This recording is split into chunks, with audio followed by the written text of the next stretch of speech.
Olá, turma, tudo bem? Bora lá para mais um dia, né, na nossa leitura, seguindo aqui firmes com o Senhor. Graças a Deus por mais um dia, né? Hoje já é quarta-feira, meio da semana aí praticamente, né?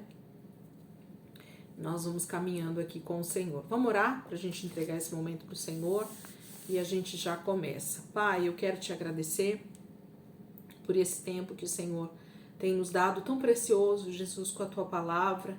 Como tem sido bom, Senhor, ser ministrado pelo teu Espírito, ser ensinado pelo teu Espírito. Obrigada, Jesus, por aquilo que o Senhor tem já nos ensinado até aqui. Obrigada porque nós temos a convicção de que nós paramos todos os dias para nos alimentar da tua palavra, porque isso é bom, porque isso é agradável, porque essa é a tua vontade perfeita, Senhor, para as nossas vidas. Obrigada, Jesus. Muito obrigada, Espírito Santo, por essa palavra bendita, por esse alimento tão especial para o nosso espírito, que fortalece, que nos faz caminhar, que nos dirige dia após dia, Senhor, na tua presença. Muito obrigada, Jesus. Amém. Amém, queridos. Vamos lá. Vamos continuar aqui, né? Nós estamos na semana 31, então dia 3, quarta-feira, dia 26 de julho. E hoje nós vamos continuar dentro do livro de Isaías. Essa semana praticamente toda, né? Nós vamos aí caminhando dentro do livro de Isaías, porque esse é o momento que Isaías está profetizando no reinado de Ezequias, de Acás, né? Desses reis que estão passando por esse momento em Israel. E aí a sequência de leituras aqui então vai nos direcionando, né, para dentro do livro de Isaías. Hoje nós vamos ler capítulo 37, 38 e 39 e o Salmo 76, tá? Então vamos começar? Isaías capítulo 37 diz assim: Quando o rei Ezequias ouviu o que havia acontecido, rasgou suas roupas, cobriu-se de pano de saco em sinal de tristeza e sofrimento, e foi ao templo do Senhor. Também mandou Eliaquim, o primeiro-ministro, Sebna, seu secretário, e os chefes dos sacerdotes, todos vestidos de pano de saco, a Isaías, o profeta, filho de Amós, com esta mensagem: Assim diz Ezequias, estamos vivendo um período de muito sofrimento, de castigo e de vergonha. É como a hora em que a mulher sofre terrivelmente para dar à luz, mas não tem forças para fazer a criança nascer. Mas quem sabe o Senhor, o seu Deus, tem ouvido as terríveis ofensas que o comandante do rei da Assíria falou, zombando do Deus vivo, e que o Senhor, o seu Deus, o repreenda pelas ofensas que ouviu. Por favor, Isaías, ore pelos remanescentes que sobreviveram em Jerusalém. Os mensageiros do rei Ezequias foram levar a mensagem ao profeta Isaías.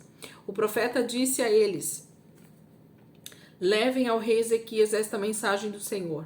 Não tenha medo desse recado do rei da Síria, nem das ofensas que os servos do rei da Síria falaram contra mim.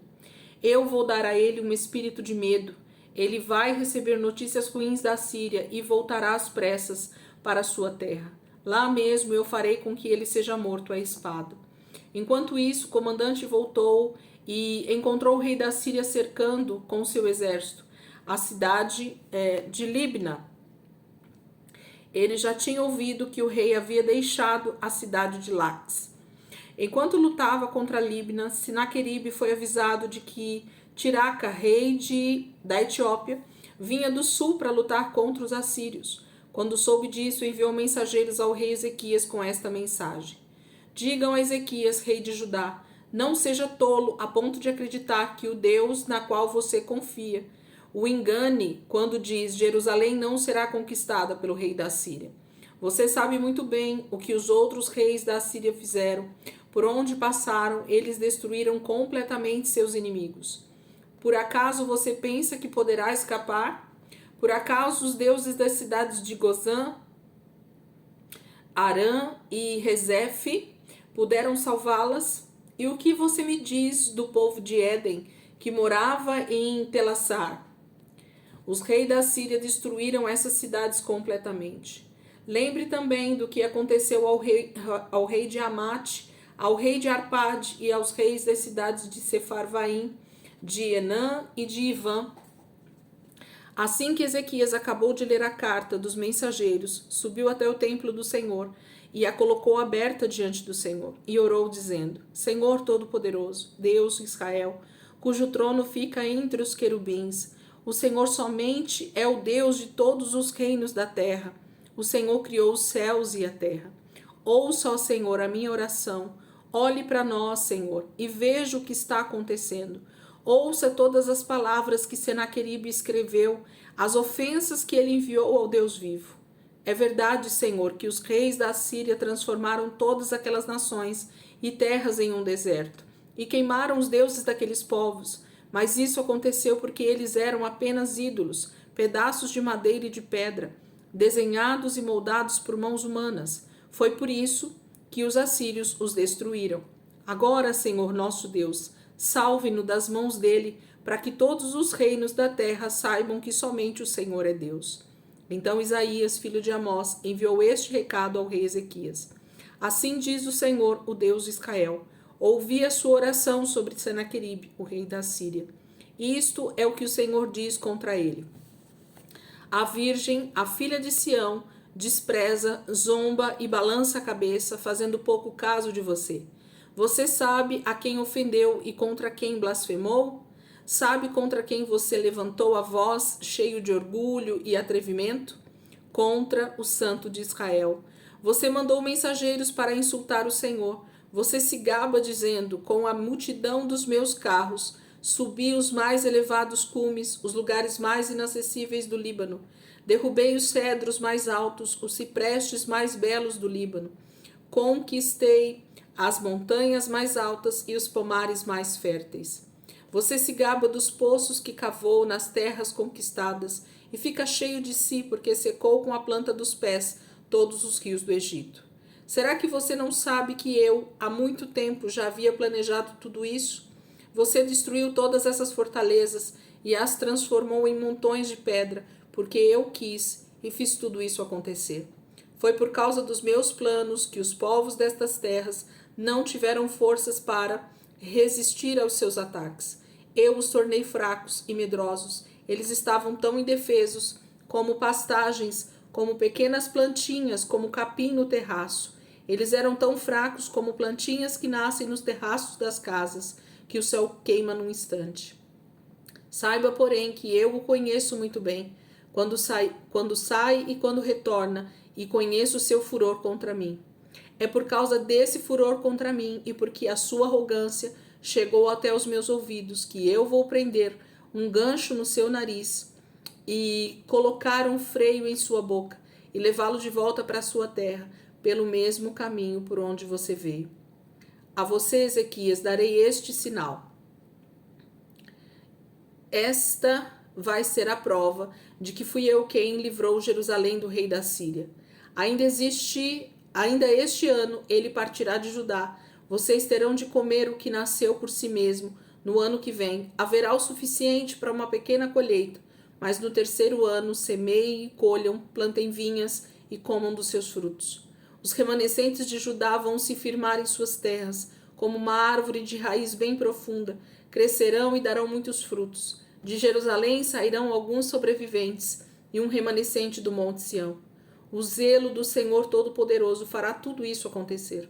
Portanto, assim diz o Senhor acerca do rei da Síria: os seus exércitos não entrarão nesta cidade, e seus soldados não atirarão uma única flecha.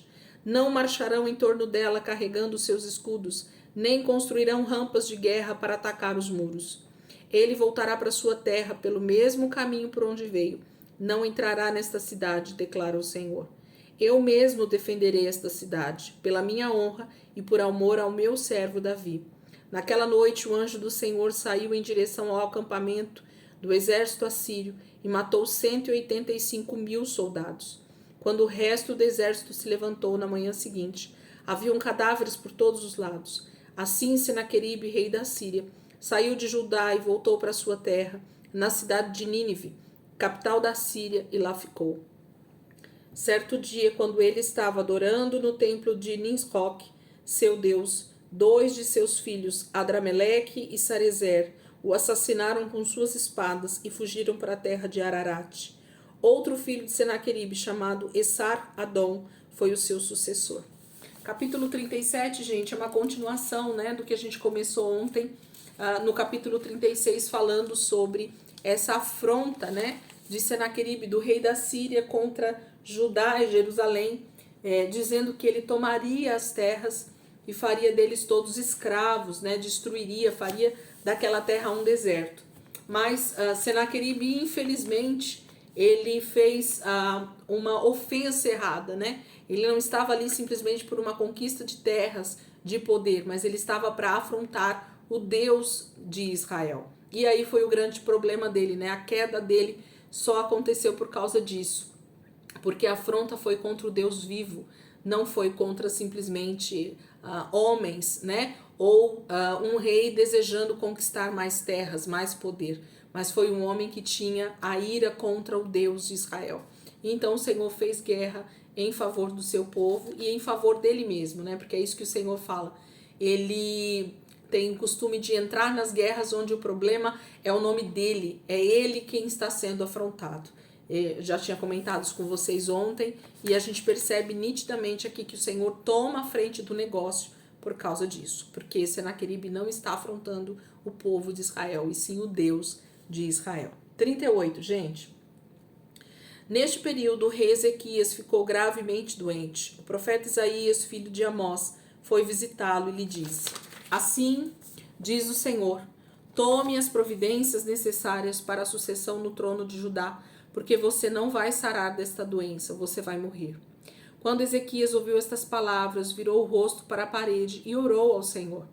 Ó Senhor, lembre-se de que o tenho servido com fidelidade e de todo o coração. Sempre me esforcei para lhe obedecer. E Ezequias chorou amargamente. Então o Senhor falou o seguinte a Isaías: Vá ao palácio e diga a Ezequias: Assim diz o Senhor, o Deus de Davi. Ouvi a sua oração e vi as suas lágrimas que derramou. Acrescentarei mais 15 anos à sua vida. Eu livrarei você e esta cidade das mãos do rei da Síria e defenderei Jerusalém. Esta será a prova de que o Senhor vai cumprir o que prometeu.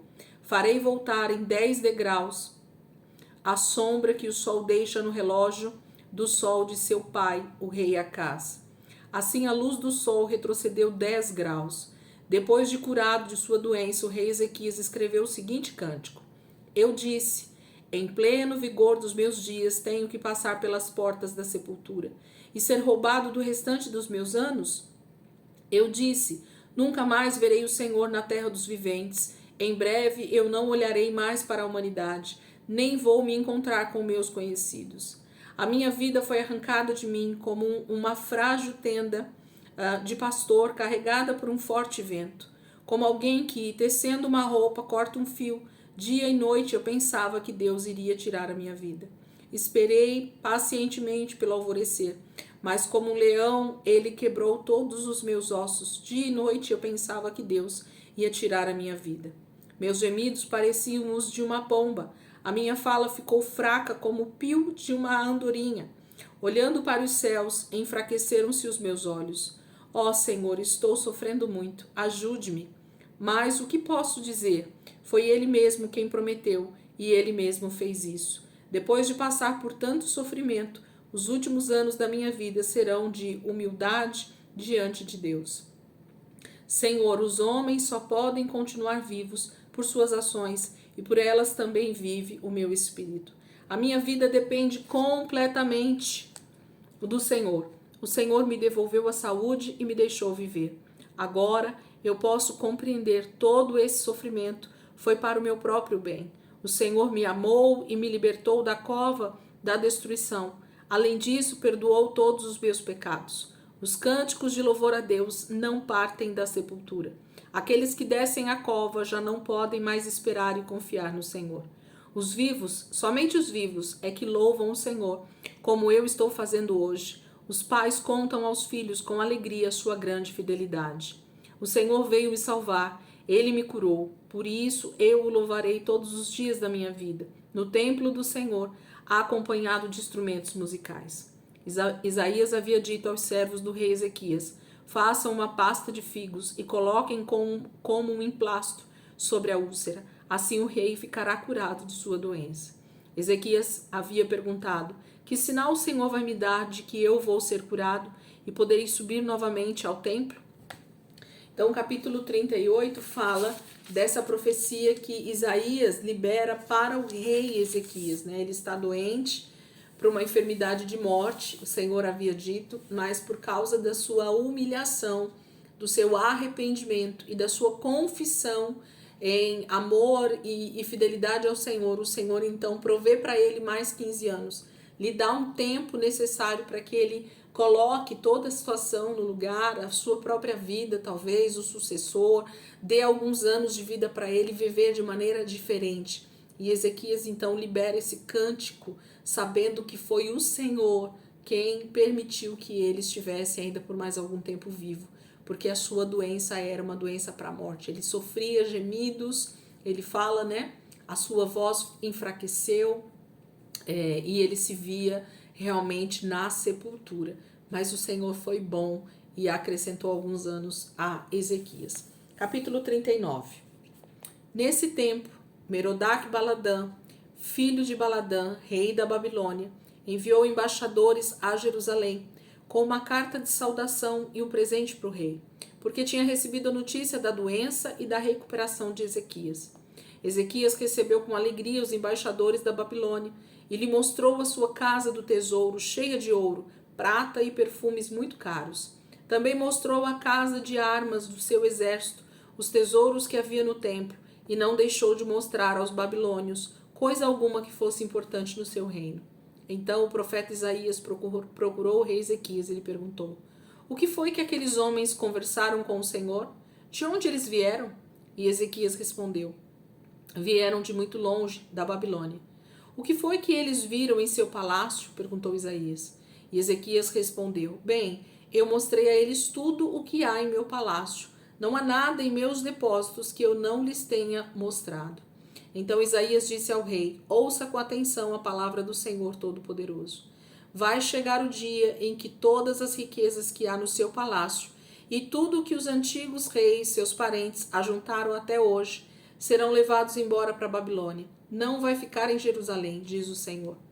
Alguns dos seus futuros netos e bisnetos serão levados e se tornarão eunucos no palácio do rei da Babilônia.